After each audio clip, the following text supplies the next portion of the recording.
ساتھ میں ہوں سمن نصیر اور میں ہوں عروج فخر. شامل کریں گے نیوز ہیڈ لائنز.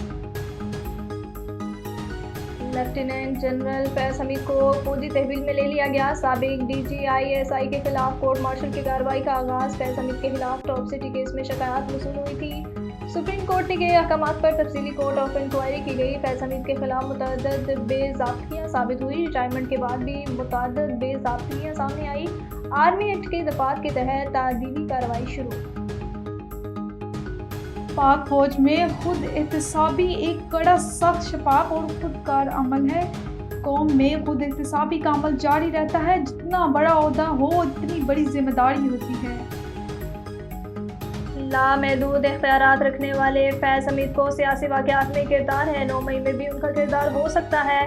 فیض حمید نے بہت پیغام رسانی کی. کہا میرے سر پر ہاتھ رکھے. وزیر اطلاعات عطا طاہر نے کہا ایک جماعت نے فیض حمید کو روحانی پیشوا مانا ہوا تھا. ریٹائرمنٹ کے بعد مداخلت کا مطلب سیاست میں مداخلت ہے. ثابت ہوا فوج خود احتسابی پر یقین رکھتی ہے. رانا ثناء اللہ بولے 9 مئی کے واقعات میں بھی فیض حمید کا نام لیا جاتا رہا. فوج میں کسی کے خلاف کچھ ثابت ہو تو معافی نہیں ہوتی. اقدام پاک فوج کے احترام اور عزت میں اضافہ کرے گا.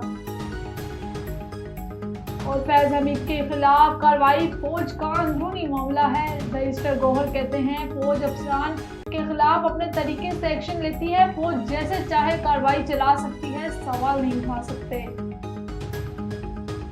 ہیڈ لائنز آپ نے جانی. آپ کو بتائیں چین میں دیہات کی ترقی معاشی سماجی ترقی کی نمایاں قوت بن چکی ہے. چین نے اپنے دیہاتوں کو جدید سہولیات سے آراستہ کیا ہے جو سیاحت سمیت دیگر صنعتوں کو بھرپور ترقی دے رہی ہے. مزید تفصیلات بیجنگ سے شاہد افراز خان کی اس رپورٹ میں. اس وقت چین بھر میں دیہی سیاحت جدید سفری تجربات کے ساتھ گھریلو سیاحوں کو اپنے جانب متوجہ کر رہی ہے. سیاح ملک کے دیہی علاقوں میں رونما ہونے والی انقلابی تبدیلیوں سے مستفید ہوتے ہوئے خود کو جدید دیہاتی گھروں، جدید کیمپنگ سائٹس اور سٹائلش B&B ہوٹلوں کے صاف ستھرے قطاروں سے گھرے ہوئے پاتے ہیں. چین کے لیے دیہات بھی شہروں جتنی اہمیت کے حامل ہیں. آج میں موجود ہوں چین کے دیہات انجی میں، جہاں پہ انہوں نے اپنے لوگوں کے لیے تمام طرح کی سہولیات فراہم کی ہیں.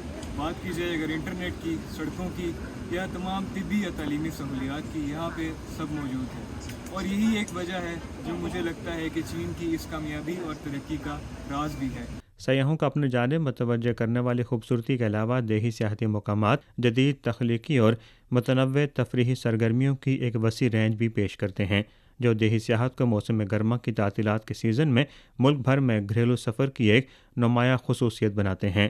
ڈیجیٹل معیشت اور سیاحت کی صنعت کے گہرائی سے انضمام نے ملک میں دیہی سیاحت کو اپ گریڈ کرنے میں نمایاں کردار ادا کیا ہے.